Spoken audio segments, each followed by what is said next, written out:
दोस्तों, अगर मैं तमाम लोगों से ये सवाल करूं, हमारी पूरी दुनिया की हिस्ट्री में अभी तक ज़मीन के सबसे बड़े हिस्से पर किसने राज किया, यानी अब तक सबसे बड़ी सल्तनत किसने कायम की, तो ज़रूर आपका जवाब अलेक्जेंडर द ग्रेट होगा, यानी सिकंदर आज़म, जिसे हम हिंदी की किताब में विजय सम्राट सिकंदर के नाम से पढ़ते हैं। दोस्तों, इस बात में कोई शक नहीं कि सिकंदर ने बहुत बड़ी सल्तनत कायम थी, लेकिन यह कहना सिकंदर इस दुनिया की पूरी हिस्ट्री में अभी तक सबसे बड़ा सल्तनत कायम करने वाला इंसान था, ये बिल्कुल झूठ है।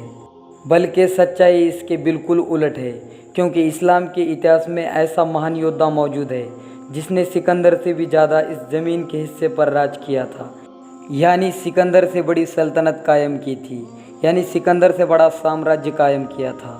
दोस्तों, आज जो दुनिया में सिस्टम काम कर रहे हैं वो इस महान योद्धा ने ही कायम किए थे। हम बात करने जा रहे हज़रत उमर फारूक आज़म के बारे में।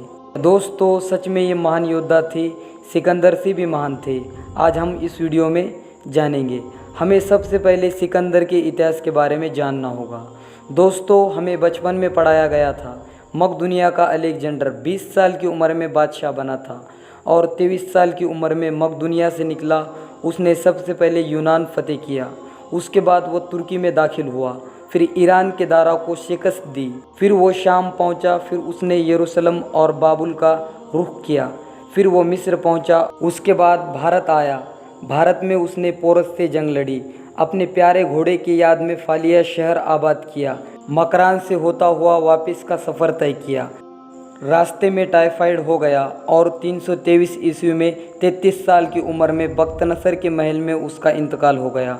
दोस्तों, दुनिया को आज तक यही बताया गया कि वो मानव इतिहास का सबसे महान योद्धा था और विजेता और बादशाह था, और इतिहास ने उसकी कारनामों की वजह से उसको अलेक्जेंडर द ग्रेट का नाम दे दिया और हमने उसे सिकंदर आज़म यानी बादशाहों का बादशाह बना लिया। आज 21वीं सदी के इतिहासकारों के सामने ये सवाल रखता हूँ, बताओ कि हज़रत उमर बिन खत्ताब के होते हुए अलेक्जेंडर को सिकंदर आज़म कहलाने का हक हासिल है?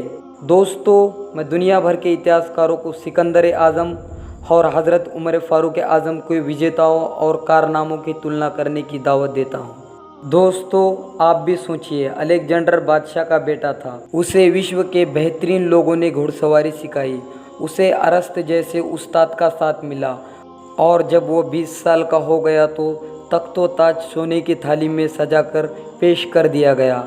आपको ये भी बताते चले, जबकि उसके मुकाबिल में हज़रत उमर फारूक आज़म की 7 पुश्तों में कोई बादशाह नहीं गुजरा था। आप भेड़ बकरियां और ऊंट चराते बड़े हुए थे, आपने तलवार और तीर चलाना भी किसी एकेडमी से नहीं सीखा था। अलेक्जेंडर ने अगारनाइजन आर्मी के साथ 10 साल में 70 लाख मील का इलाका जीता था।